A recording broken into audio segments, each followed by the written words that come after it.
Ciertamente nuestro corazón clama, Señor, Padre, por aquella tierra más allá del río, Señor Jesús.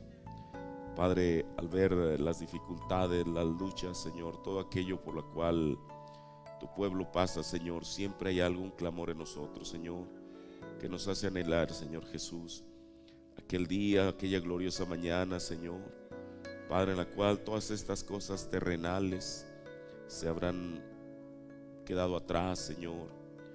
Padre, y solamente para gozar, Señor Jesús, de los bienes que tú tienes para tu pueblo, Señor. Padre, por eso es el propósito de estar aquí en esta noche, Señor, para poder renovar nuestras fuerzas con tu palabra, Señor, para no olvidar que tú nos has llamado con un propósito y es para ser parte de tu novia, Señor. Padre, aunque a veces cuando uno visualiza eso, Señor, viendo que tú dijiste que son pocos los que se salvan, a veces uno dice, bueno, Señor, dentro de los pocos, ¿cómo podría estar yo, Señor? Pero precisamente hay una fe, Señor, la cual, oh Dios, nos hace, Señor Jesús, trabarnos de esa promesa. Y como dijo tu siervo, si alguien se iría en el rapto, ese soy yo. Que cada uno de nosotros tengamos eso como una convicción personal, Señor. Te pido que en esta noche tú nos ayudes, Señor, que tu palabra pueda venir y nos pueda, oh Dios, alimentar con el alimento de ovejas, Señor Jesús, lo cual es tu palabra, Padre. Estamos en tus manos, Señor. Ayúdame en esta noche y ayuda a tu pueblo, Señor. En el nombre de nuestro Señor Jesucristo pido estas cosas. Amén. Dios bendiga a cada uno de ustedes. Bienvenidos a la casa del Señor. Vayamos en la escritura a la segunda epístola del apóstol Pablo a Timoteo.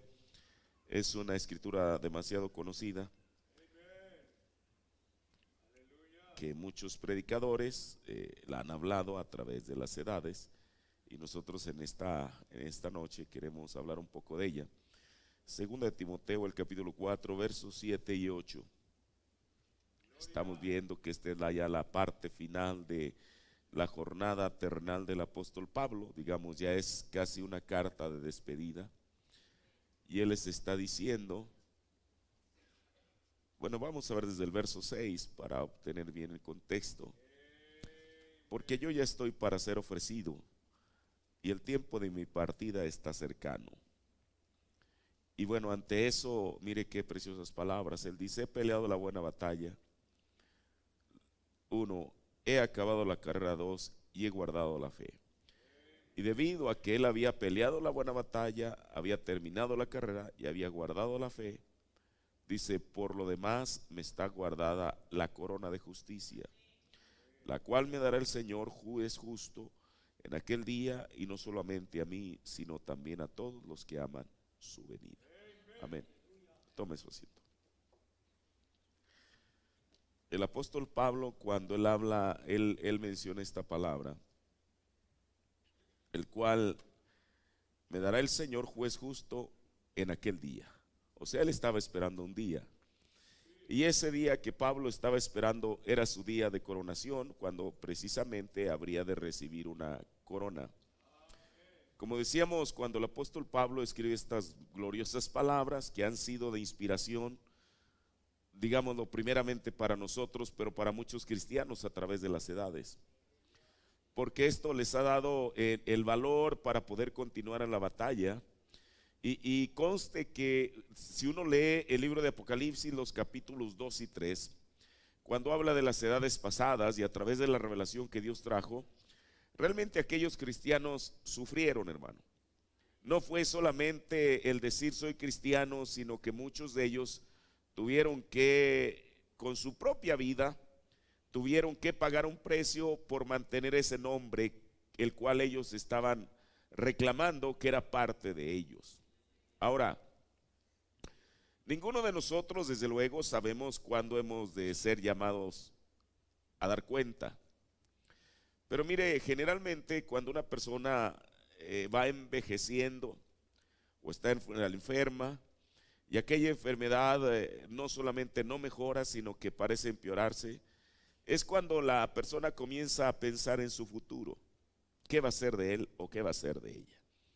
Ahora nosotros, desde luego, porque la Biblia así nos dice, sabemos que solamente hay dos lugares en los cuales la persona, cualquier persona, no solamente cristiano, va a ir después de que deje esta tierra.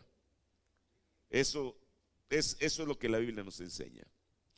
Ahora, pero cuando uno ha creído en el Señor, entonces al igual que las demás personas, uno piensa, bueno, que uno comienza a pensar en su futuro, porque lo más terrible para cualquier persona es que se vaya de esta tierra con una incertidumbre, sin saber a dónde va. Porque uno tiene que saber desde aquí a dónde va. El apóstol Pablo estaba plenamente consciente de eso, y al expresar estas palabras, bueno, yo creo que en él había una mezcla de digámoslo así, de sentimientos encontrados. Por una parte, porque iba a dejar de ver a todos aquellos hermanos que habían salido bajo el ministerio, a donde quiera que el Señor, su ministerio, a donde quiera que el Señor lo había llevado a predicar. Pero por el otro lado, él, en el otro sentido, no dice esto con tristeza, sino bajo una expectativa, esperando el momento en el cual él habría de recibir una premiación.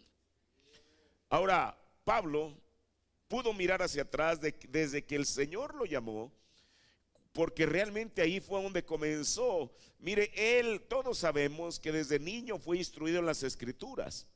Cuando trató de buscar una iglesia, o cuando se trató de que él buscara una iglesia en la cual él pudiera servir a Dios, él encontró la iglesia o aceptó ser miembro de la iglesia más estricta, pensando que eso le iba a ayudar. Pero él solamente tenía una forma de religión. Realmente la vida de Pablo comienza en aquel día memorable cuando él iba rumbo a Damasco. Aquí en esta escritura, quizá él está mirando en retrospectiva desde el día presente, cuando él estaba escribiendo esto, hasta aquel día que el Señor lo encontró en ese camino rumbo a Damasco. Y entonces, a partir de allí, él dice: Señor, yo he peleado la buena batalla. Ahora, Pablo no estaba tratando solamente de decir como un dicho, sino que él sabía que eso era la verdad.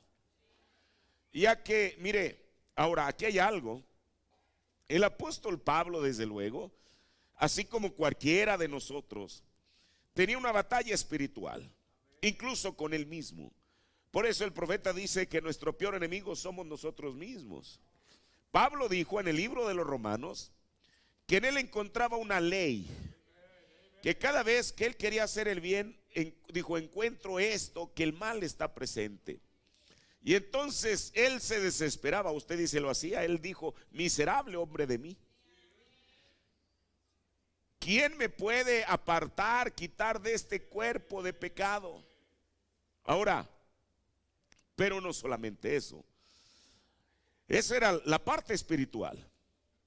Si usted ve el libro de los Hechos, mientras Pablo era parte del judaísmo, era el reverendo Saulo de Tarso, todo mundo lo invitaba, era un hombre bien visto entre los judíos.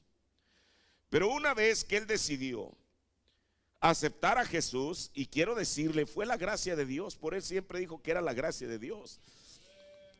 Si no hubiera sido por ese encuentro en su camino rumbo a Damasco, Pablo ahorita hubiera pasado como un completo desconocido y nosotros no supiéramos nada de él. Pero para él, aquel día tenía un gran significado. A partir de allí vinieron las persecuciones. O sea, de ser el perseguidor, ocupó el lugar de ser el perseguido. Usted lo puede ver en el libro de los Hechos. Porque la gente, bueno, no podía aceptar que un hombre como él. Ahora, aquí hay una cosa. No porque se tratase de Saulo de Tarso o de Pablo posteriormente, sino por la posición que él tenía.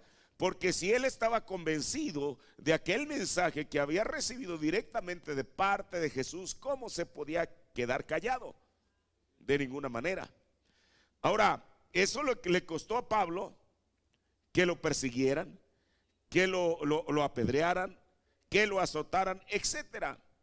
De tal manera que él dijo en Gálatas 6:17: de aquí en adelante nadie me sea molesto, porque yo traigo en mi cuerpo las marcas del Señor Jesús. O sea, Pablo llevaba literalmente en su cuerpo las cicatrices, las marcas en su espalda quizá, por causa del Señor Jesús. Por eso mire, el profeta hablando de eso hoy en día, le voy a leer esta cita que tantas veces se ha citado inclusive, que el profeta dice esto tan maravilloso en la más grande batalla jamás peleada, en el párrafo 4, dice: oh Dios, ten misericordia del hombre, que se corte la mano con una lata de sardinas y que luego sea condecorado.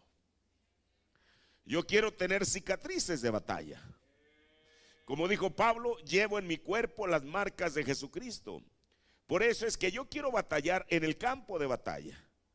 Ahora, esta frase tan hermosa del profeta, no es que él literalmente llevara en su cuerpo, así como Pablo, aquellas cicatrices de los latigazos, de todo aquello, pero más bien esas cicatrices estaban en su espíritu. Por eso mire, cuando el profeta de Dios habla del presente estado de su ministerio, él toma esta escritura. Ahora, no es porque él quisiera de alguna manera él mismo colocarse en la escritura, pero era la escritura con la cual él se identificaba. ¿Por qué? Mientras él era el gran evangelista que oraba por los enfermos, que discernía a la gente, todas las congregaciones lo querían tener con ellos. Pero cuando subió a un nivel más alto, porque así tenía que ser, ¿de qué bien nos haría a nosotros solamente mirar hacia atrás y decir: es que Dios lo usó para sanar, es que Dios lo usó para discernir? Esas cosas son maravillosas, pero si no hubiera habido un mensaje que nosotros somos los herederos de eso, no de la sanidad ni del discernimiento, al menos yo no estuve en sus campañas. Pero entonces cuando él tomó esa posición, entonces es cuando las cosas comenzaron a cambiar para él. Por eso él dijo que no era justo que una persona, cualquiera que sea, tome una lata de sardinas y él mismo se haga una herida para decir: estuve en la batalla. Yo creo que todos entendemos eso, a lo que él se refiere. Ahora, Pablo, él podía mostrar las cicatrices literales de aquello por lo cual le había pasado, porque él mismo había empuñado la espada del Espíritu, a la cual él se refiere en Efesios 6. No era un hombre que había dicho: a ver, muchachos, los animo y vayan. No, él mismo había estado en el frente de la batalla, sabía de lo que estaba hablando. Ahora, y luego la siguiente cosa que él dice: he acabado la carrera, he terminado la carrera. Mire, el profeta nos dijo que no es asunto de comenzar. Mucha gente comienza pero no termina. El profeta, cuando habla de Samsón, dijo: Samsón comenzó bien, pero lo importante no era cómo comenzó, sino cómo terminó. Ahora, nosotros, desde luego, el asunto no es solamente remitirnos a una experiencia pasada y decir: bueno, Señor, yo cuando te acepté lo hice con todo mi corazón, y qué bueno que lo hayamos hecho de esa manera. Pero como dice la Biblia, es mejor el final del negocio que el principio. Ahora, Pablo ese era lo que estaba mirando. Él había terminado la carrera. Mire, por ejemplo, un joven o una jovencita, desde niños, desde que van a preescolar, primaria, secundaria, media superior, a la universidad, y hay un posgrado, una maestría, etcétera. Cuando aquel joven o aquella jovencita reciben aquel título, no es que en sí el título, usted sabe, tenga valor, pero detrás de ahí hay un esfuerzo que la persona hizo. Muchas personas dejan truncas las carreras por distintas circunstancias, y ese no es mi tema. Pero Pablo, él podía decir: yo he terminado mi carrera. O sea, no a la mitad del camino no se había desviado, sino que podía llegar con la frente en alto, sabiendo que había terminado el propósito para el cual Dios lo había llamado. Ahora, había terminado satisfactoriamente. He guardado la fe. Ahora, guardar la fe es mantenerse en ella. Mire, ¿dónde había guardado Pablo esa fe? La había guardado en su corazón. Porque esa fe fue aquella que le hizo sostenerse a pesar de que los vientos en muchas ocasiones le fueron contrarios. Eso es lo que uno puede entender. Ahora mire, pero en esta noche he puesto estos fundamentos porque no es tanto, o sea, mi propósito es no tanto hablar de Pablo, sino hablar de nosotros mismos. Porque cada uno de nosotros nos tenemos que ver identificados en esto. Mire, porque Pablo dijo haber peleado la buena batalla. Pero como yo he dicho, y tomando el título que el profeta le puso a ese sermón, nosotros, o sea, ¿a qué me refiero con esto? Mire, si el profeta dijo que hoy en día se está peleando la más grande batalla jamás peleada, el título lleva implícito el significado. ¿Qué quiere decir esto? Que nunca antes, en ninguna edad anterior, se había librado una batalla como la que se está peleando ahora. A eso es a lo que él se refiere, la más grande batalla que nunca antes se había peleado. Ahora, desde luego, voy a quedarme un poquito en esto. Cuando se habla de pelear la batalla, también el mismo que al final había dicho que había peleado la batalla, él nos enseñó que si uno va a pelear la batalla, uno la tiene que pelear con legitimidad. O sea, no solamente es asunto de decir yo estoy peleando, bueno, pero ¿cómo la está peleando? Mire, en el día de victoria, el profeta dice, cita la escritura de Judas cuando él dice, ay de aquellos que han tomado el camino de Caín. Bueno, ¿cuál es el camino de Caín? El profeta nos lleva allá. Dijo, el camino de Caín era sacar a su hermano del camino para quedarse solo en el camino. ¿Por qué? Mire, porque esta batalla tiene reglas, hermano. Y una de las primeras reglas es que uno la tiene que pelear legítimamente. O sea, aquí no es cuestión de que si alguien va corriendo al igual que nosotros. Mire, él habló del estadio. Esa palabra en el griego realmente se refiere a un campo de carreras. Que si alguien va corriendo y alguien con toda la mala fe del mundo le meta el pie para hacer lo que caiga y entonces la persona continuar hacia adelante, eso no es pelear legítimamente. Eso es pelear ilegítimamente. Ahora, ¿por qué? Mire, esto es importante, ojalá y lo podamos entender, que si nosotros hemos de pelear, lo tenemos que hacer con legitimidad. Aquí no estamos, o al menos yo no estoy, y espero que usted tampoco, no estamos para tratar de meterle el pie a nuestro compañero. De todas las formas posibles estamos peleando juntos. No estamos peleando uno contra otro, o eso yo espero que así sea. Por eso el profeta nos dijo que nuestro principal enemigo con el cual estamos peleando es con nosotros mismos. Ahora, mire, el profeta de Dios, o dice Pablo aquí mismo en 2 Timoteo, el capítulo 2, el verso 5, dice, y aún también el que lidia, o sea, el que pelea. Porque Pablo, él tenía la certeza que el Señor le tenía reservada una corona. Pero aquí dice, y aún también el que lidia no es coronado. O sea, no es asunto de decir, bueno, yo estoy peleando la buena batalla, me espera una corona, pero sí, el apóstol Pablo dijo sí, pero hay esta condición. O sea, el que lidia no es coronado, sino lidiare legítimamente. Espero que esto sea una lección para cada uno de nosotros. O sea, si hemos de pelear, tiene que ser con legitimidad, porque de otra manera, mire, quizá la persona pueda llegar hasta el final de su camino y a lo mejor mirar hacia atrás y decir, bueno, yo también puedo decir así como dijo el apóstol Pablo, que yo he peleado la buena batalla. Pero el asunto es si es que la peleamos con legitimidad.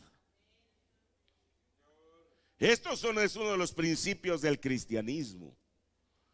Ahora, Pablo, al haber peleado la batalla, hermano, si él está diciendo esto en Timoteo, es porque él mismo había guardado estos principios en su corazón.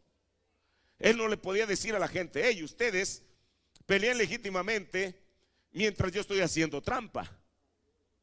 Desde ese momento, Pablo mismo sabía que él estaría descalificado. Ahora mire, aquí Pablo no se está refiriendo al grandioso ministerio que Dios le dio, sino a su persona. O sea, Pablo aquí no involucra eso hasta estos versículos. Él está hablando de su persona.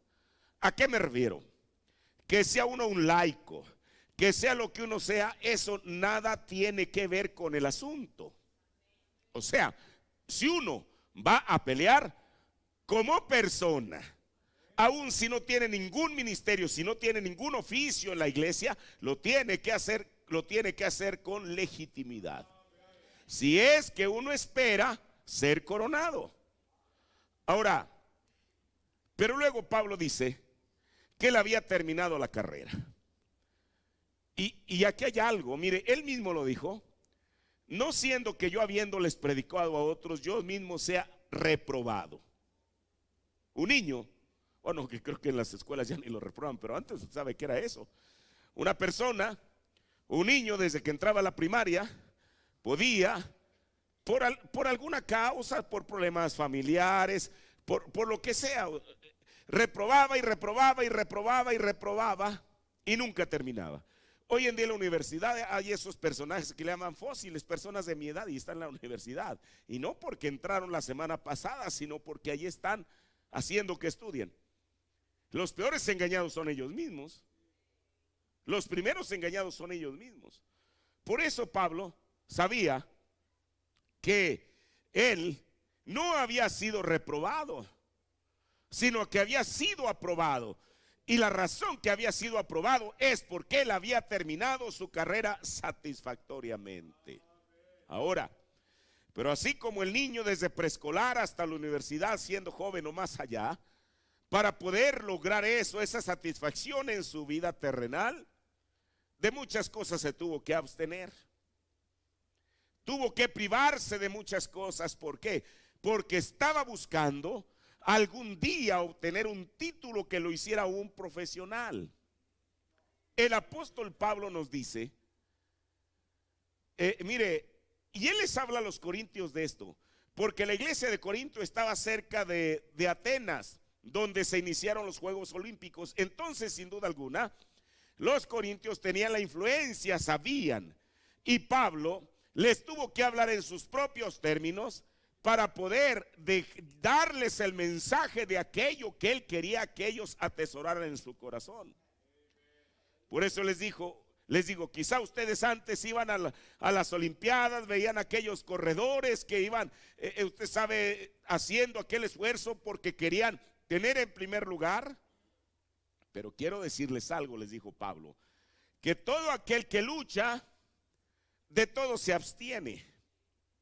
Y ellos, ahora sí ya lo direcciona a los griegos, a la verdad por una corona incorruptible. Ahora mire, si uno se regresa a los tiempos de Pablo, no recibían una corona de oro como si fuera una corona de un rey, más bien era una guirnalda. Pero no era el valor, era lo que representaba. Para cualquier corredor en tiempo de Pablo, de estos griegos, era motivo de poder erguir el pecho y decir: bueno, si yo llevo esta guirnalda que parece algo de laurel, que parece algo tan insignificante, quiero decirles que detrás de eso hubo todo un gran esfuerzo.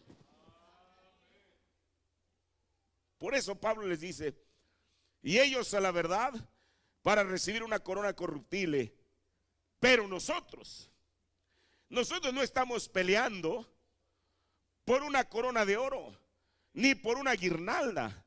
Estamos peleando por llegar a la vida eterna. Y por eso Jesús dijo que uno haga tesoros en el cielo, porque allá es donde no se corrompen. Y es lo que Pablo está diciendo. La corona por la cual nosotros estamos peleando, pero también regresándolo, que toda aquel lucha de todo se abstiene, y ellos lo hacen por una corona corruptible, pero la que nosotros estamos buscando es incorruptible. Y luego dice él: así que yo de esta manera corro. Hermano, esto es maravilloso. O sea, Pablo no estaba en las gradas viendo el error que cometía aquel corredor, que quizás se tropezó y cayó. Pablo sabía que él era parte de aquellos que iban corriendo. Por eso dijo: así que yo de esta manera corro, no como a cosa incierta. O sea, el asunto no era también correr por correr, sin un lugar a donde llegar. Podía correr millas y millas y millas, pero si no sabía qué era lo que estaba persiguiendo con eso, pues todo eso era en balde. Así que yo de esta manera corro, no como a cosa incierta. De esta manera peleo, no como quien hiere al aire, o sea, no como quien está dando golpes al viento, o traigámoslo a nuestro idioma, como quien da palos de ciego. ¿De qué le serviría a alguien estar golpeando al aire? O sea, Pablo estaba seguro. Mire, y en esta noche es importante, porque mire, por eso es que luego a veces la gente comienza a decaer, porque llega el momento que no sabe ni por qué aceptaron a Cristo, ni cuál es el motivo que los tiene viniendo a la iglesia. Como dicen por ahí, la persona perdió la brújula, ya no sabe a qué fue llamado. Pero Pablo sabía, y él decía con certeza: yo no estoy dando golpes al viento, no estoy hiriendo al aire. Sé efectivamente, claramente, porque el Señor me lo ha revelado, por qué motivo estoy corriendo. Ahora, así que en cada una de estas escrituras, Pablo asocia dos cosas: la legitimidad y el esfuerzo, y con eso el resultado que da es una corona. Ahora, para Pablo, así como para cada creyente, el recibir algo extra aparte de su salvación tiene un gran significado. Mire, por eso el Señor, Él, en cada una de las edades de la iglesia, Él no estuvo ausente. Como dijo el profeta de aquel escritor alemán, que era un agnóstico y que dijo: a ver, en las edades del oscurantismo, ¿dónde estaba Jesús? Mientras veía que sus propios hijos eran llevados al circo romano, él estaba en el cielo, cruzado de brazos, como deleitándose por eso. Eso no es así. Por eso en cada una de las edades de la iglesia él dijo: yo sé tus obras. O sea, el Señor no está ausente, ni estuvo ausente allá, ni está ausente en esta noche de lo que cada persona pasa para poder mantenerse como el lirio.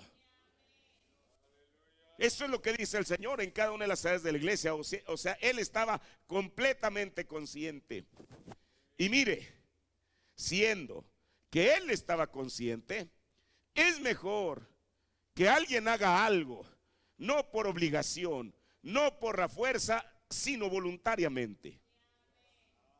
Mire, algún día quizá la próxima vez, entre semana, voy a hablar de este temita que hablé ahora acá en Catzín, sobre la recompensa esperada. Porque el profeta dijo que Dios no le queda de ver a nadie. Él no es así.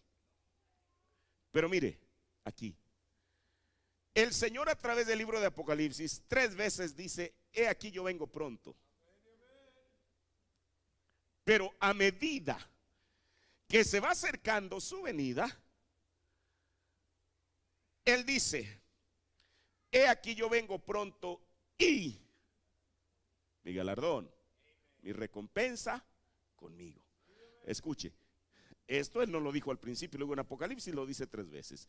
No lo hizo al principio, sino porque Él sabía que en esta edad es la edad perversa. Entonces Él tenía, en vez de, usted sabe, esto es maravilloso, hermano. En vez de tomar el látigo y decir: vas a tener que avanzar, vas a tener que servirme, mejor dice: mira, ¿sabes qué?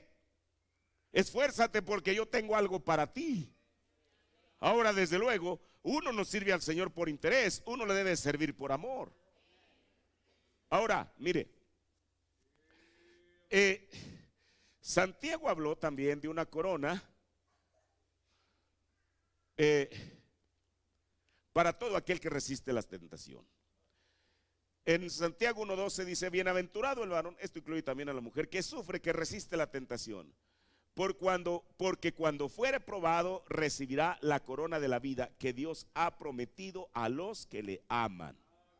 Mire, esta palabra amar, el Señor la asocia con esto. Porque para cualquier persona, mire, principalmente cuando alguien a veces nace en un hogar cristiano, pues a veces piensa que no necesita de un Salvador. Pero quiero decirle algo. El apóstol Pablo dijo que la corona no solamente era para él, sino para los que aman su venida. Aquí Santiago nos está diciendo que Dios ha prometido a los que le aman. Entonces esto es un asunto de amor, nunca de obligación. Mire, por eso es que la única manera, uno aún como ministro tiene que observar esos principios. Uno no va a tratar de torcer la mano a la gente para decirle sirva al Señor. Eso no funciona. Tiene que ser un asunto de amor entre la persona y Dios. Tiene que ser el amor de Jesucristo en su corazón.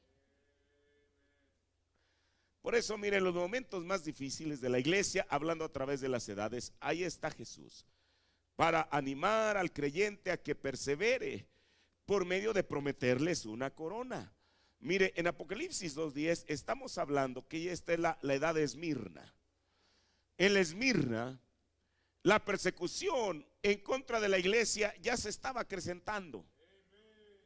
Y prueba de ello es que el Señor les dice en Apocalipsis 2:10: no tengas temor de las cosas que has de padecer.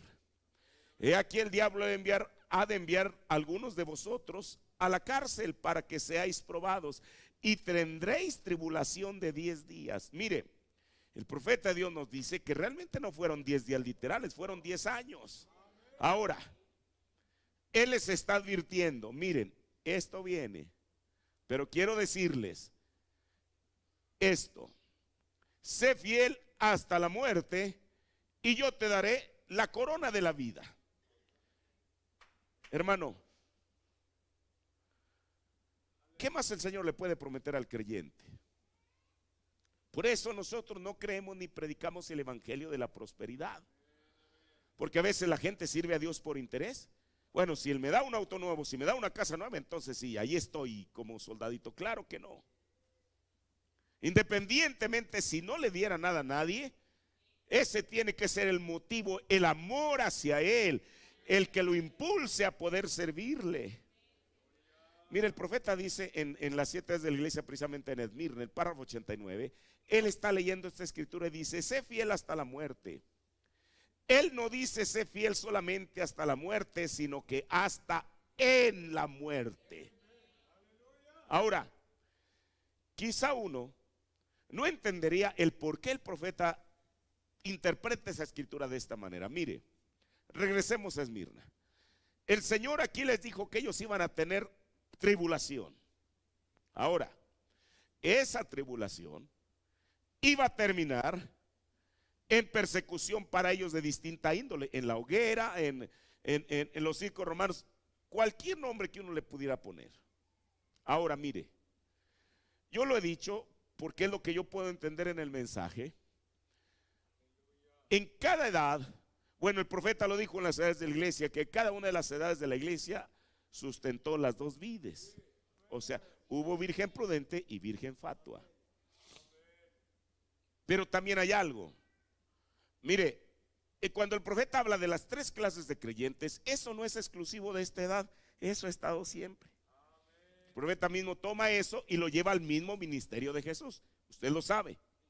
Ahora, mucha de la gente que estaba dentro del armazón de la iglesia, cuando comenzaron a ver que aquello estaba apretando Y esa es la palabra que el profeta usó en apartando la mirada hacia Jesús. Dijo, porque la presión vendrá y viene.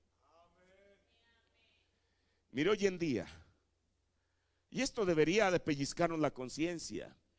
Hoy en día y en esta noche usted tiene la libertad de adorar a Dios conforme le dicte su conciencia. Nadie lo persigue por el hecho de servir a Dios. Pero el profeta habló que él le llamó algo que le llamó la apretura. Eso viene. ¿Y qué será de nosotros? ¿Qué será de cada persona? ¿Qué será de mí? ¿Qué será de usted? Entonces ahí no va a contar la religión de mamá ni de papá. Va a contar la propia experiencia que la persona tenga. Porque digo, mire, todos estos de Esmirna, desde luego que había creyentes fervorosos a los cuales el Señor les dijo, yo sé tus obras. Por eso dice el hermano Branham que ahí les está hablando ambas vidas en cada mensaje de las edades de la iglesia. Muchos de estos que estaban bajo el armazón de la iglesia, cuando vieron que aquello se comenzó a poner difícil y que lo pusieron en una disyuntiva. ¿Cuál? O dejas de servir y creer eso y vas a poder salvar tu vida, tu pellejo, o te mantienes con eso y ahí está la hoguera.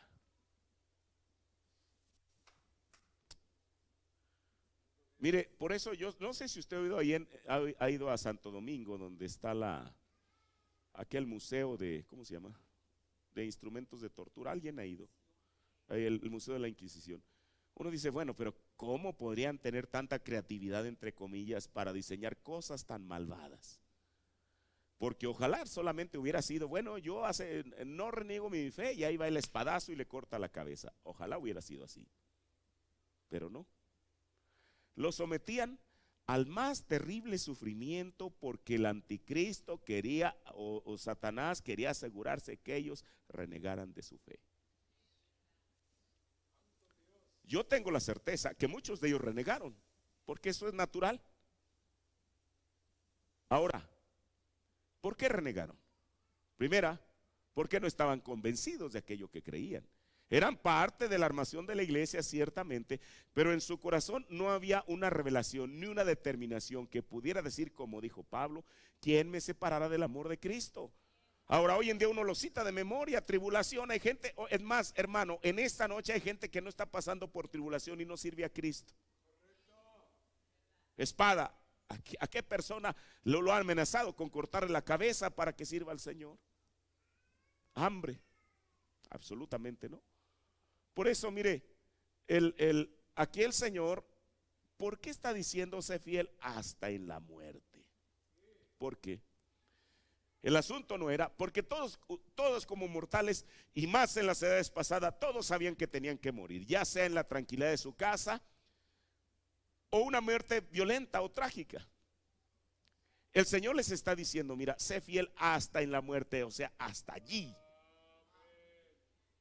Como hemos dicho, a veces la gente piensa que a la gente que llevaban a la pira y le prendían alrededor que moría de quemada. Eso no es exactamente así. ¿Por qué? Porque el diablo es diablo. Ciertamente los ponían ahí sujetos a aquella estaca y les ponían, ojalá le hubieran puesto como esto, que está seco y que prende así, no. Les ponían hierba verde alrededor. Y si usted intenta prender leña verde, ¿qué es lo que produce? Humo. Entonces imagínense usted, antes que pudieran sentir las quemaduras, el humo los asfixiaba, era una cosa terrible. Y como si eso faltara, les tenían algo extra que realmente era la lumbre. Mire, el profeta de Dios nos dijo, ¿por qué ellos no continuaron con los circos romanos? Claro que eso fue una manera que ellos divertían a la gente con cristianos. Pero el profeta de Dios dijo que cuando una persona se enfrentaba a león, cuando león le diera con su zarpa, dijo, la persona prácticamente ya estaba muerta. Eso es lo que dijo el hermano Branham. ¿Por qué? Porque la impresión la mataba. punto Satanás dijo, bueno, pues eso no está funcionando bien. Tenemos que hacer algo que sea más efectivo, que realmente los obligue a renunciar a su fe. Por eso el Señor les está diciendo, sé fiel hasta allí. Sin importar cuánto tengas que sufrir, sé fiel hasta en la muerte. Por eso cuando el profeta nos interpreta la escritura, es la manera perfecta que Dios tiene para decirnos esas cosas. Dice el profeta de Dios, dice, sé fiel hasta la muerte. Él no dice sé fiel solamente hasta la muerte, sino que hasta en la muerte. Puede ser que usted tenga que sellar su testimonio con su propia sangre. Miles y aún millones han muerto a través de todas las edades. Murieron en la fe, como Antipas el mártir. No estimaron preciosa su vida aún en la muerte. Ahora, pero regresemos a la corona. A medida que se acercaba la hora de coronamiento, el Señor, Él anuncia su venida y recuerda su promesa. En Apocalipsis 3:11, esto ya nos lleva a la edad de Filadelfia. Dice, he aquí yo vengo pronto, retén lo que tienes para que ninguno tome tu corona. Ahora, mire, o sea, Dios a través de las edades, Jesucristo les viene diciendo, mira, no se te olvide. Ahora, uno dice, bueno, pero ¿por qué en Filadelfia? Mire, el profeta de Dios, ya sabemos que él dijo que todas las edades se traslapaban. Filadelfia se traslapa con la Odisea.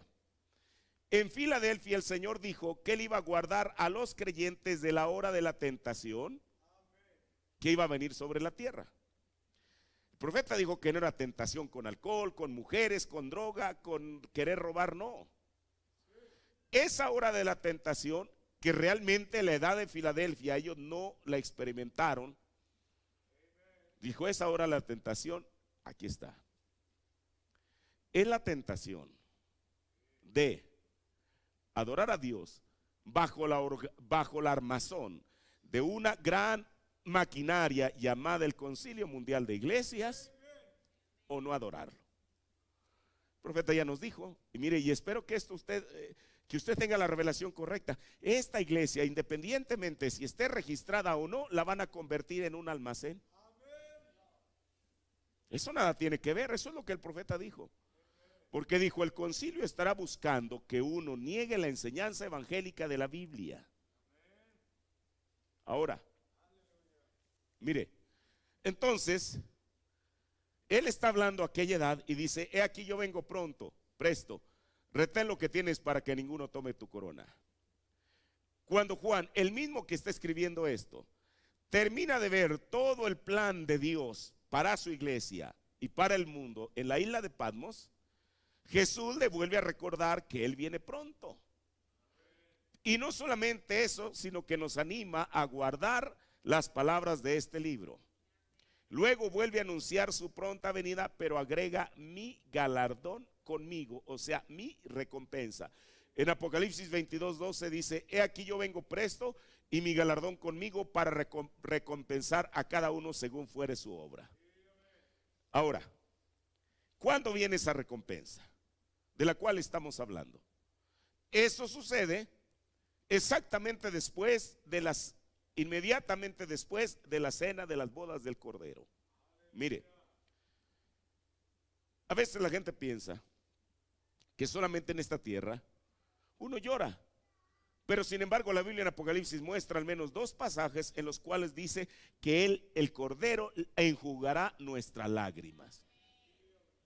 Si Él dice, es porque es así. ¿Cuándo es la primera vez? Mire, el profeta de Dios dice, o la Biblia en Apocalipsis 7 dice que el Cordero enjugará nuestras lágrimas la primera vez. El profeta de Dios dice en esa oración que hasta se hizo un canto tan precioso y maravilloso, cuando nuestra vida cese aquí en la tierra.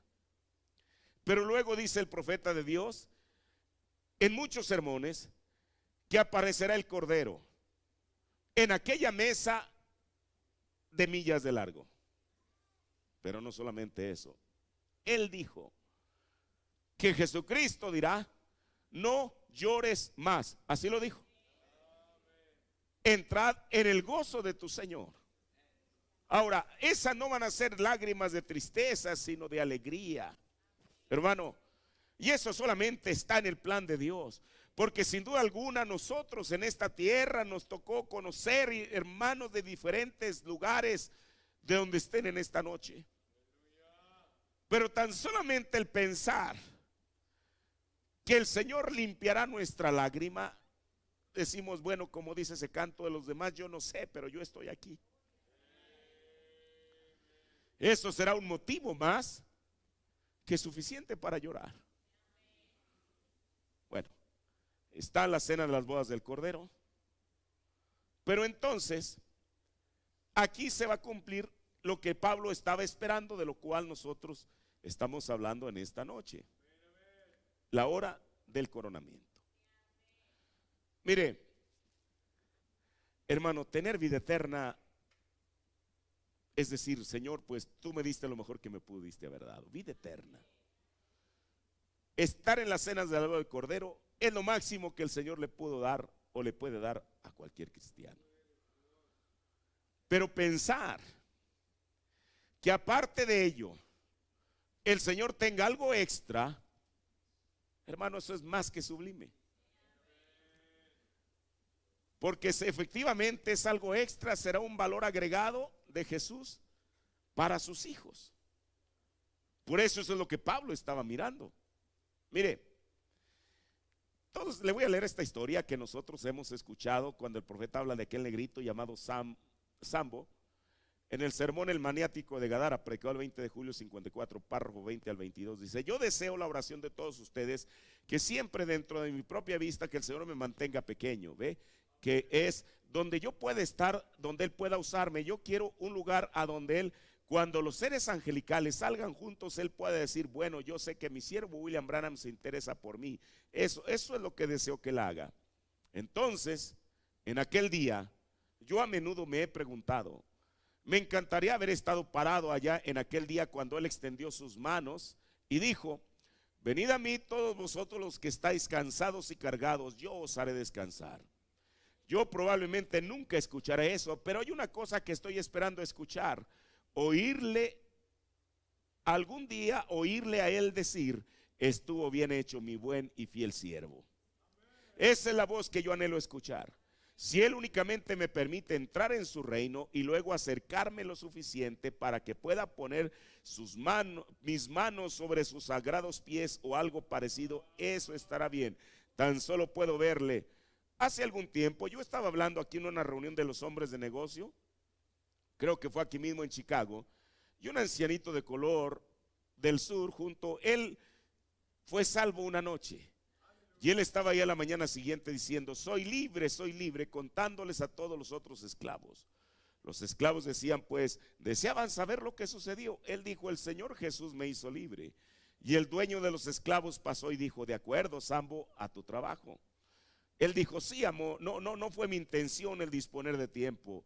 Él dijo: escucho que dijiste que era libre. Él dijo: sí, Señor, amo.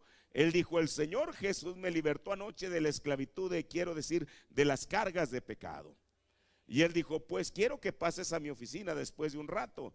Y después de un momentito él pasó a la oficina. Él dijo: quiero que repitas eso. Me dijiste que en la reunión de anoche que Jesucristo te hizo libre, que ya no eres un esclavo del pecado. Él dijo: sí, jefe, así fue. Él me hizo libre del pecado y de la muerte anoche.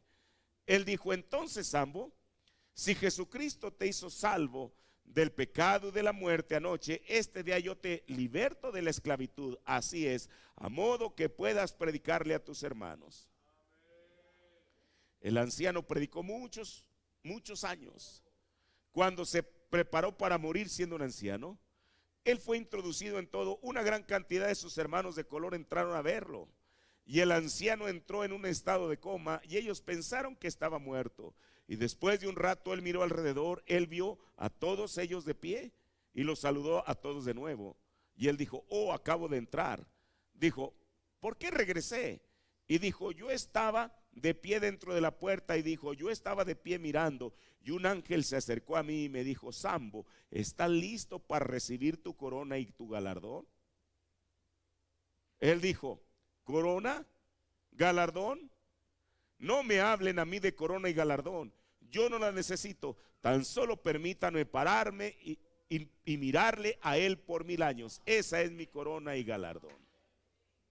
Mire, el profeta de Dios también habló de aquellas personas que habían iniciado con Él en el tabernáculo. Y muchos de ellos, desde luego, con el paso del tiempo, habían ido a estar con el Señor. Y en el Día de Madres, por eso el profeta dijo que era algo extraño que en un Día de Madres él hablara respecto a la resurrección. Pero él sabía lo que estaba diciendo. En el Día de Madres, en el párrafo 81 dice: después de eso vendrá el hermano Seward, el hermano Frank Bro y el hermano George Diark. Oh, la resurrección significa mucho para mí. Yo estoy esperando esa gran hora de coronación. Y mientras la luz empieza a esparcirse, conoceremos como fuimos conocidos. Nosotros entenderemos y recordaremos a nuestros conocidos y a los que han estado allí. Mire, el profeta habla de un hombre que se llamaba John Ryan. John Ryan era un anciano, delgado, enjuto, que siempre usaba una barba larga y el cabello largo hasta los hombros. Dice el profeta que la gente muchas veces le preguntaba: hermano Branham, ¿por qué John Ryan tiene su aspecto de esa manera? Dijo: es que Dios así lo hizo a él. El profeta dice que este hombre era un hombre apuesto y que él había sido acróbata en un circo. Y entonces, imagínese usted la fama, los aplausos de aquellos circos de principios del siglo XX. Pero entonces el Señor de ahí lo rescató. Y dijo el profeta que él usaba el cabello de esa manera y la barba, dijo, para disfrazarse. Y este hombre, bueno, lo importante de John Ryan no era su apariencia, sino que este hombre tenía en su corazón un verdadero pesar por las almas. Él recorrió muchas millas en los estados de Ohio y de Indiana en una bicicleta, buscando almas para el Señor Jesucristo. Pero aquí hay algo: en alguna ocasión el profeta dice que él lo conoció en Louisville, ahí en una reunión que tenían los pentecostales, y entonces él lo invitó. Y entonces sintió confianza con él y le dijo: hermano Ryan, mire, el Señor me da unos trances, yo no sé cómo llamarles, y el pastor y los demás me han dicho que eso es el diablo. Y entonces John Ryan fue el primero que le dijo algo distinto de lo que la demás gente le estaba diciendo. Le dijo: hermano Branham, dijo, usted debería de ser cuidadoso con eso. Dijo: porque ese puede ser Dios hablándole. Dijo: es más, y él era un hombre, hermano, que dice el profeta que él hablaba en lenguas para cualquier cosa. Dice que cuando él estaba hablando, de pronto comenzó a hablar en lenguas y dio una profecía. Y le dijo: algún día, cuando este ministerio baje, descienda, dijo, usted será usado por el Señor para conmover a las naciones. Cosa que él hizo. Bueno, ellos siguieron con su amistad. Yo les he relatado esta historia en una ocasión en Chicago, en enero del 55, parte de la serie que nosotros escuchamos aquí en la iglesia. Después de que termina esa serie de servicios en Chicago, el profeta de Dios le dice a la gente, y mire, esto es tremendo, hermano. Le dijo: yo quiero decirles a qué atribuyo el éxito de estas reuniones. Mire qué cosa. Y él nunca dijo a los poderosos sermones que prediqué, a las sanidades, al discernimiento que hubo. Detrás de la iglesia de Filadelfia había una cortina. Él recorre la cortina y la gente lo que ve es que ve John Ryan hincado orando. Dijo a él: sí, esa es la razón del éxito de estas reuniones. Entonces, mire, este personaje del cual estamos hablando, él falleció en 1955, quizá por el mes de julio, porque el profeta ni siquiera lo sabía. Él estaba predicando en alguna ocasión, creo que fue en Chicago mismo, y entonces él estaba hablando de él. Y entonces él lo está mencionando como si estuviera vivo, y alguien por ahí en la plataforma le dijo: no, hermano Branham, él acaba de fallecer, creo como en julio de 1955. Pero mire lo que él dice acerca de él en el sermón: a él atenderé, predicado el 18 de julio del 52, párrafo 15 y 16. Cuando lo vi por primera vez, pensé que pertenecía a la casa de David, pero no era así. No, él es un hermano pentecostal.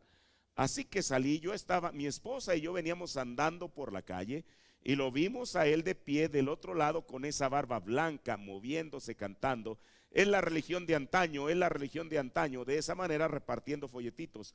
Y cuando él me vio, trató de hacerse para atrás. Él dijo, vio a mi esposa conmigo. Yo fui allí y puse mis manos alrededor de él. Le dije, hermano Brian.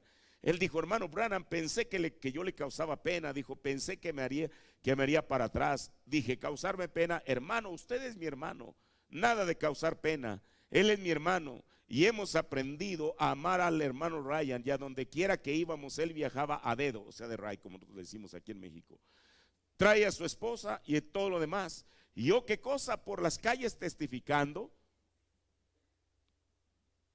Yo escucho a la gente que me escribe, hombres de negocio y todo lo demás, donde él ha estado, dicen, un individuo llamado John Ryan, de barba larga, vino aquí, nos relató de las cosas grandes, o de las grandes cosas que están aconteciendo. Y dice el profeta, ahora, yo quiero estar parado cerca cuando lo vea coronado inmortal. Alguno de estos días, cuando Dios traiga el galardón de él. Ahora, pero el profeta de Dios, y yo espero que este pensamiento se quede también con nosotros, él esperaba su gran hora también de coronamiento. Dice el profeta en el sermón, escuchad su voz, párrafo 37. Pero me viene este bendito pensamiento, hermano Egan, que algún día cuando haya predicado mi último sermón, que haya orado por la última persona que el Señor quiere que ore, y me vaya a casa, y en esa mañana de resurrección, oh, qué día será el gozo. Cuando me pueda parar allí, cuando la reina del sur pase y pueda ver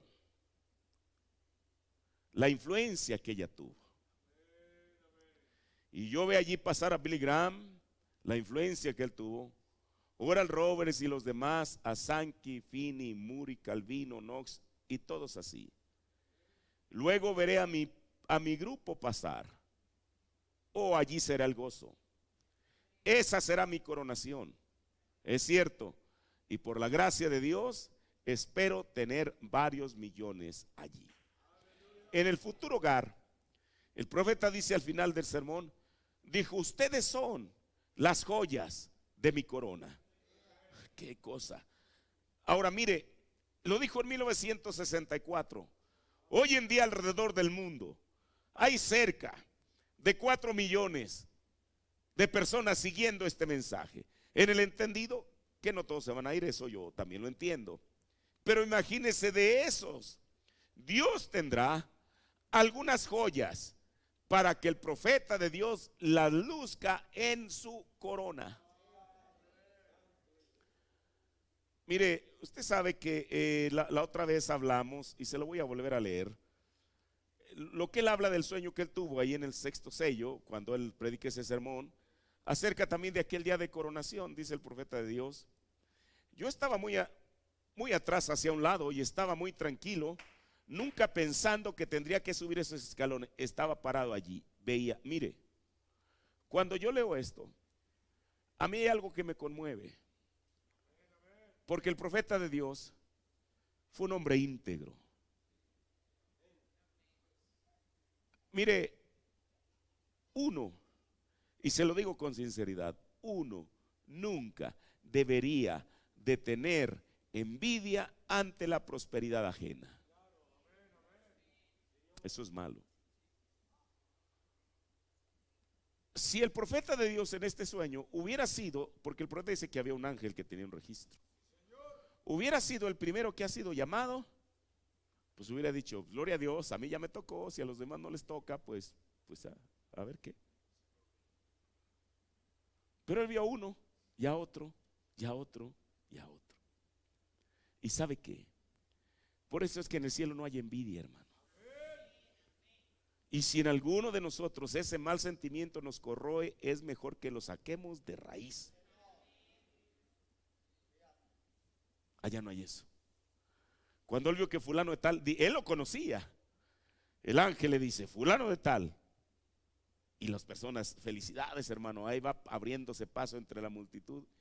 Y él tenía la misma satisfacción y el mismo gozo como si hubiera sido él, al que él hubiera llamado. Claro, el ángel después lo llamó.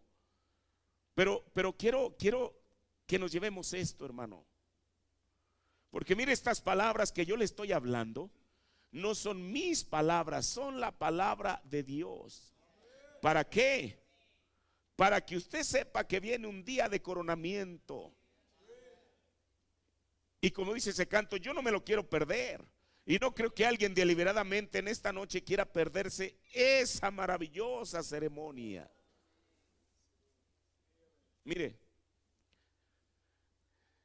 dice el profeta de Dios, yo estaba muy atrás, hacia un lado, y estaba muy tranquilo, nunca pensando que tendría que subir los escalones. Estaba parado allí, veía, y el ángel de registro llamaba cierto nombre, y yo reconocía ese nombre. Miraba y allá de lejos venía el hermano caminando con una hermana. Llegaban así de esa manera. El ángel del registro estaba allá al lado de Cristo, y esto era solamente un sueño. Estaba vigilando y sus nombres estaban allí, se encontraban en el libro de la vida. Él miraba así sobre ellos y decía, bien, buen siervo y fiel, entra ahora. Miré hacia donde estaban pasando. Ayer un nuevo mundo lleno de gozo. Les decía, entrad en el gozo del Señor, que ha sido vuestro desde la fundación del mundo. ¿Ven? Y yo sé, ellos estaban allí y se saludaban y se estaban regocijando y pasando por cerros y grandes lugares. Pero yo pensé, oh, qué maravilloso, gloria, aleluya. Y yo estaba saltando de gozo. Luego oí que llamaron a otro nombre. Pues pensaba, pues yo lo conozco, yo. Ahí va pasando de esa manera y lo observaba. Entra en el gozo de tu Señor, buen siervo y fiel. Oh, decía yo, alabado sea nuestro Dios, alabado sea nuestro Dios. Mire,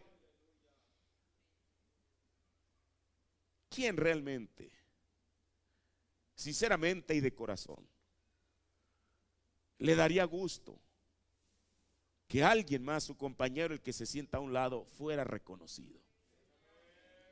De corazón. Esa era la actitud de él. Era la actitud de él allá. ¿Sabe por qué? Porque la misma actitud que él tuvo allá fue la misma actitud que tuvo aquí. La muerte no cambia a nadie, hermano, absolutamente. Si él tuvo esa actitud aquí, era la misma que él tenía allá. Mire, cualquier predicador se hubiera amargado a lo mejor. Porque en cuanto a la sanidad divina, había mucha gente que era más exitosa que él. El profeta mismo lo dijo, que la gente reclamaba, hermano Branham, ¿por qué usted ora por 50 cuando ora el Robert ora por 500? Usted ha leído eso en los sermones, espero que lo haya leído. Ahora, y ellos salieron de él, no crea usted que nadie había, el campo evangelístico estaba sin predicadores de sanidad divina. El profeta lo dijo, Charles Price, todos aquellos hombres de principios de siglo ya no estaban, ya habían ido, habían ido de la escena. Todos los demás, lo reconozcan o no, salieron bajo ese ministerio. Usted sabe que cuando él fue a las oficinas de Oral Roberts en Tulsa, Oklahoma, ¿usted ha escuchado eso? Él vio cómo yo por ahí tengo una foto de la oficina en la cual el profeta tenía, era un remolque pequeño de 3 o 4 por 3 metros. Hay una pequeña máquina de escribir donde el hermano Billy Paul contestaba la correspondencia. Y él va a Tulsa y realmente es impresionante lo que él ve. Un edificio, pero no solamente lo gigantesco del edificio, sino las decoraciones. Y el profeta dice decenas de máquinas IBM, esa sí la marca, que había ahí donde tantos empleados. Mire, y esto es tremendo porque muchas veces Por eso yo creo que aún en el ministerio uno tiene que estar conforme y satisfecho con la porción que Dios le dé. De otra manera va a terminar amargado. Él salió llorando, él lo reconoce. Y dijo: Señor, quizá yo no soy un hombre digno de confianza porque no tengo lo que él tiene. Bueno, es lo que él como humano pensaba. Pero él le dio lo más maravilloso: traer un mensaje para preparar una novia a Jesucristo, cosa que a ninguno de los demás se lo dio. Entonces él dice que una voz le dijo: yo soy tu porción. Dijo: Señor, si tú eres mi porción, eso es todo lo que necesito. Y yo creo que eso debería ser nuestro pensamiento en esta noche. Señor, si tú eres mi porción, hasta ahí, eso es todo. Ahora mire, ya estoy terminando, dice el profeta de Dios. Mire, estas historias son maravillosas, ¿no cree usted? Luego oía que llamaban otro nombre, pensaba: pues yo lo conozco, ahí va pasando de esta manera y lo observaba. Entre en el gozo de tu Señor, buen siervo y fiel. Oh, decía yo, alabado sea Dios, alabado sea Dios. Por ejemplo, si dijeran Orman Nebel, y entonces yo decía: ese es el hermano Nebel, ahí está, ven. Y él salía de entre la congregación y subía. Ahora él le decía: entra en el gozo del Señor que ha sido preparado para ti desde antes de la fundación del mundo. Entra. Y en eso el hermano Nebel comenzaba a caminar y entraba en ese lugar gritando y alabando. Hermano, yo gritaba y decía: gloria a Dios. Estaba parado acá solo, regocijándome al ver a mis hermanos entrar. ¿Qué tal si a él no le hubiera tocado absolutamente ningún reconocimiento? Yo creo que él tendría exactamente la misma actitud. Y el ángel del registro se paró y dijo: William Branham, nunca pensé que me tocaría a mí subir. Y en eso tuve temor, pensé: oh, qué cosa, tendré que hacer esto. Y comencé a caminar y todos me estaban dando palmadas. Hola, hermano Branham, Dios le bendiga. Hermano Branham, me estaban dando palmadas mientras pasaba por la multitud y todos me extendían la mano y me estaban dando palmadas. Dios les bendiga, hermano, Dios le bendiga, dice el profeta. Yo pasaba y decía: gracias, gracias, gracias. Ustedes saben, era como cuando salgo de alguna campaña o algo. Y tenía que subir esos grandes escalones de marfil. Comencé a caminar por allí y cuando comencé a dar el primer paso me detuve y pensé, le miré a él en la cara, pensé: lo quiero observar bien desde aquí, y me detuve. Hermano, pero mire, hace rato yo hacía mención de una etapa difícil en la vida del profeta. Y ¿sabe por qué? Él no lo sabía. A veces uno piensa que un profeta de Dios es omnisciente. No, el único que es omnisciente es Dios. Si él sabía algo es porque Dios se lo mostraba. En 1962 está en la transición de su ministerio. Él había sido pastor en su tabernáculo de 1933 a 1946. Después de ahí salió como un evangelista de 1946 en adelante. En 1951 va como un apóstol, como un misionero a África. En 1955, en el sermón debe de ser el último que predicó, un 31 de diciembre de 1954, quizás sea vida eterna, cómo recibirla, alguno de ellos debe de ser ese. Él ya llevaba 8 años en el campo. Le había tocado ver muchas cosas entre la gente. Él había visto cómo es que otros evangelistas, teniendo dones también, que salieron de eso que yo le decía. Muchos de ellos, bueno, cada quien le daba el uso al don, el don que quería, el uso que quería. Pero también se dio cuenta que entre la gente se promovían mucho el fanatismo en cosas que no tenían una base escritural. Y en ese sermón, usted lo tiene, lo puede verificar. El 31 de diciembre de 1954, él le dice a su iglesia que ahora él estaba dispuesto, y no tanto dispuesto, sino determinado a enseñar la palabra. A partir de 1955 vienen estos grandes temas que el profeta trae. Pero llegamos a 1962. Parece que a la mitad del año, en junio, él se está preguntando que qué es él. Si es un evangelista o qué es. Dijo, porque un profeta no actúa de la manera que yo actúo. Parecía que él estaba en ese trance de su vida en el cual no podía entender qué es lo que él era. ¿Sabe usted por qué? Porque él no lo sabía, pero Dios sí lo sabía.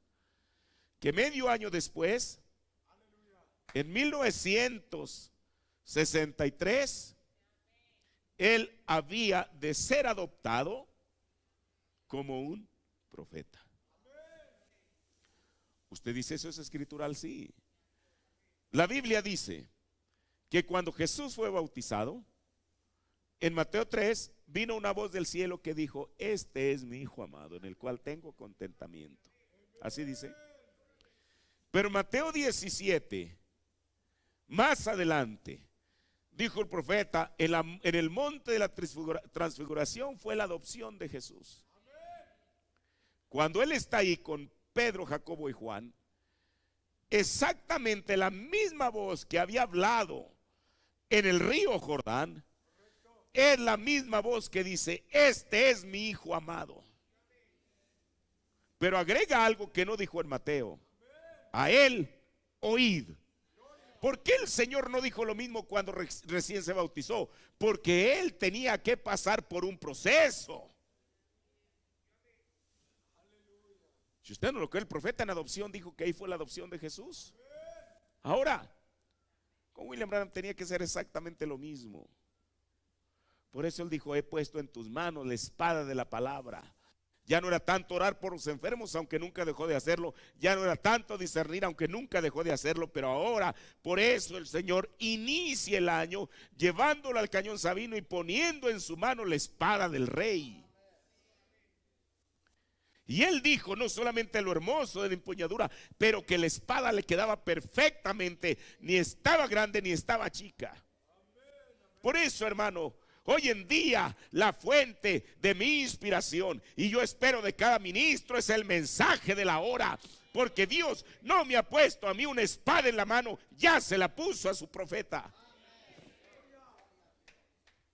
Ahora, 1962. En septiembre, ya escuchamos aquí en una ocasión ese sermón, el presente estado de mi ministerio. Y él toma la misma escritura, segunda de Timoteo 4. Él la separa. Él regresa a 1933, cuando puso la primera piedra y que el Señor le dijo a la obra de evangelista. Pero ahí tuvo un parteaguas, ya no era hacer la obra de evangelista, ahora no. Entonces, él toma la escritura donde dijo Pablo, todos me han abandonado. Solamente Lucas está conmigo. Demas se fue buscando este mundo. El profeta, ya lo escuchamos, dijo, Demas no se fue al mundo, pero solamente que tuvo una impresión equivocada de Pablo, porque él vio y razonó cosas. Paradójicamente, en el siglo XX hubo otro Demas. Demas Chaquera, el presidente de los hombres de negocios del Evangelio completo. Y entonces Demas dijo, pues este pobre individuo está derrotado. Para comenzar, está en la cárcel y está enfermo. Ahora sí, él ha orado por muchos, ha resucitado muertos, pero él mismo no se puede sanar. ¿Qué cosa? Este hombre ya perdió su poder. Eso es lo que dice el profeta, que Demas razonó y dijo, yo no quiero estar asociado con un personaje como ese. El profeta toma la misma escritura, pero ya no para llevarla a Pablo, sino traerla a él mismo. Y él dijo, todos me han abandonado. Y eso que todavía venía lo mejor. Y mire, aquí precisamente, ya termino con esto, en el presente estado de su ministerio, el profeta dice, presente estado de mi ministerio, párrafo 121. Yo espero que él corone mi ministerio de esto. ¿Cómo? Él ya no está pidiendo por grandes campañas. Ya no está pidiendo por más éxito en la sanidad divina o el discernimiento. Yo espero que él corone mi ministerio de esto, de permitirme tomar las vestiduras de su palabra, de la palabra, y vestir a su novia en el vestuario de la palabra y su justicia. Eso es lo que él esperaba. Lo cual nosotros en esta noche nos debemos a eso. Sin el mensaje de William Branham, el tabernáculo luz al atardecer no existiría.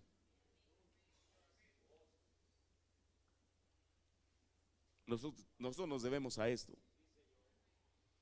Pero mire, esa parte nosotros la hemos cumplido, la hemos visto cumplida.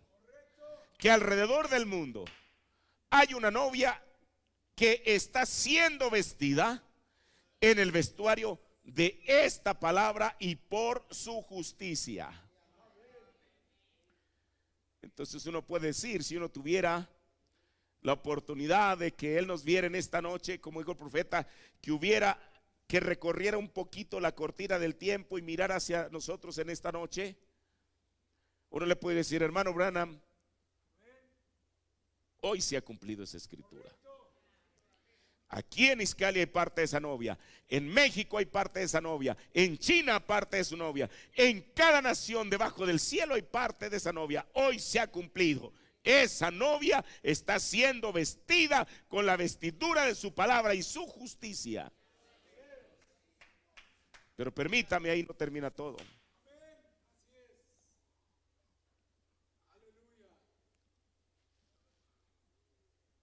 Yo espero que él me corone, me permita pararme en aquel día, decir, aquí el Cordero de Dios que quita el pecado del mundo. Cuando eso suceda, esa es la coronación que él estaba esperando. Así como Juan tuvo el privilegio de decir eso, dijo, yo espero que un día él corona mi ministerio al decir, ¿a quién? A nosotros, hermano. Apuntarnos. Mire, voy a decir esto, y tengo en mi corazón hablar uno de estos domingos sobre el mensaje, nuestro culto racional. Y nosotros cantamos ese precioso canto que dice, el Hijo de Dios nuestro guía será en el encuentro celestial. No vaya a pensar que estoy delirando con esto que yo le voy a decir. Si yo le dijera, el Hijo del Hombre nuestro guía será en el encuentro celestial.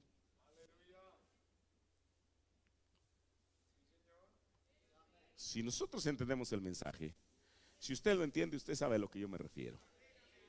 Y eso no es blasfemar ni apostatar en contra del mensaje. Eso es ver el cumplimiento de lo que él dijo. Que él corone mi ministerio y me permita decir en aquel día, ¿a quién? A nosotros.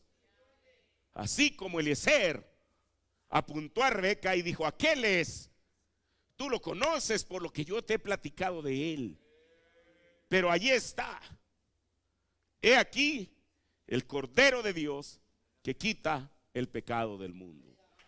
Así que, hermano, que Dios permita que todos estemos expectantes para ese día de coronación. Las cosas por las que pasemos, ciertamente aquí no nos afectan, pero que eso, hermano, no nuble nuestra visión y que podamos tener bien presente de decir, Señor, no importa las cosas que sucedan, ayúdame a llegar. Yo quiero estar en ese día de coronamiento. Aún, si no me, como dijo Sambo a mí, aún si no me tocara una corona o un arpa, verte a ti. Eso es lo mejor.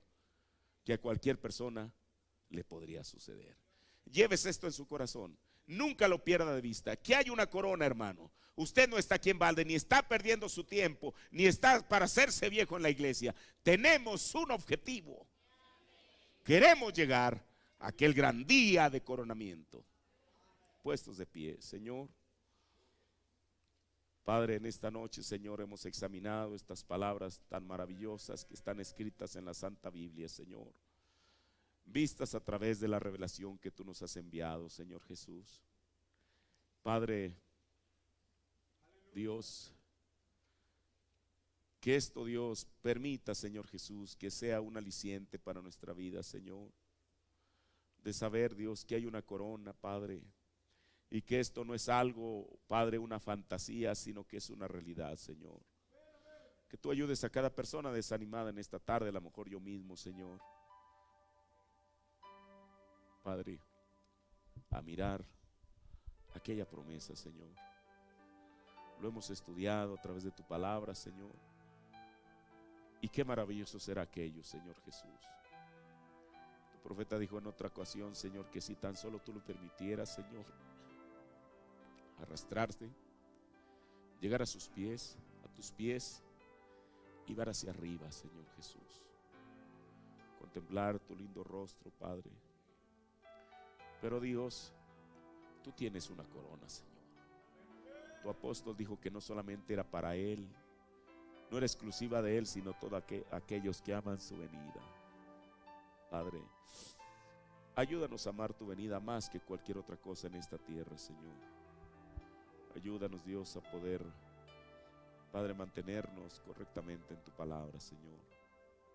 Padre, que nunca olvidemos, Señor Jesús, que aún en los momentos más difíciles de nuestra vida, sigue esta promesa vigente, Señor. Bendícenos y ayúdanos a todos. Bendice esta congregación, Señor. Padre, bendice a los presentes y también a los ausentes, Señor. Padre, que en su corazón tú nos puedas revelar estas maravillosas palabras, Señor. Gracias, mi Dios, por esta oportunidad que nos has dado de sentarnos, Señor, en esta noche y poder escuchar de ti. Gracias por tu palabra. En el nombre del Señor Jesucristo.